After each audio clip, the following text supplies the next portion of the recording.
பிரியமானவர்களே, இன்றைக்கு சங்கீதங்களின் புத்தகத்துல நம்ம 124வது சங்கீதத்தை பார்க்குமானால் தாவீது அழகா சொல்லியிருப்பாரு.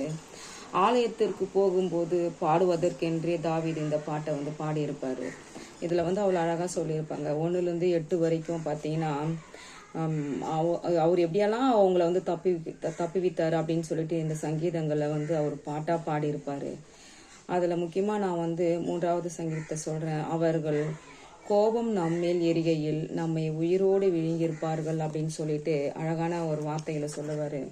கர்த்தர் நமது சார்பில் இல்லைன்னா நமக்கு என்ன நடந்திருக்கும், இஸ்ரவேலை நீங்க சொல்லுங்க அப்படின்னு சொல்லி அவர் அதை அருமையா பாடியிருப்பாரு. ஜனங்களே நம்ம அவர்கள் ஜனங்கள் நம்ம தாக்கின போது கர்த்தர் நமது சார்பில் அவர் இல்லைன்னா நமக்கு என்ன நேரிட்டு இருக்கோம், அதனால அவர் அதை அவ்வளோ அருமையாக சொல்லியிருப்பாரு. நமக்கு என்ன நடந்திருக்கும், நமக்கு என்ன நேர்ந்திருக்கும். கோபம் வந்த போதெல்லாம் நம் பகையர்கள் நம்ம உயிரோடு விழுங்கியிருப்பாருங்க. அடித்து செல்லும் பெருவெள்ளத்தை போலவும் அமிழ்ந்து விடும் நதிகள் போலவும் பகைஞரின் சேனைகள் நம்மை நடத்திருப்பாங்க. நாம அடிந்து போயிருப்போம்.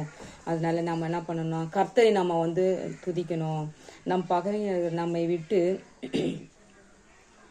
நம்மளை பிடித்து கொள்வதற்கு தேவன் இடம் கொடுக்கல அப்படின்னு சொல்லி அழகா சொல்லி இருப்பாரு. வலையில தப்பி சென்ற பறவை போலவும் நமக்கு தேவன் தப்பிக்கவே வழி இல்லை அப்படின்னு அந்த பறவை நினைச்சாலும் அந்த வலையை கிழித்து கொண்டு அந்த பறவை தப்பிக்கிறது தேவன் வழிகள் உண்டாக்கி அவைகள் பறந்து செல்வதற்கு வழி செய்கிற தேவன்.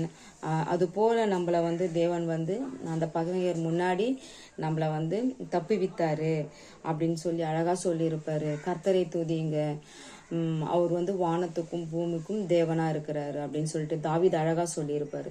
நாம கூட நமக்கு இன்னைக்கு இருக்கிற பிரச்சனைகள்ல நிச்சயமா நம்ம தேவனை துதிக்கும் போது நம்முடைய எல்லா பிரச்சனைகளுக்கும் தேவன் ஒரு நல்ல ஒரு வழியை காட்டுவார்னு இந்த வசனத்தின் மூலம் நம்ம தெரிந்துக்கலாம். ஆமேன்.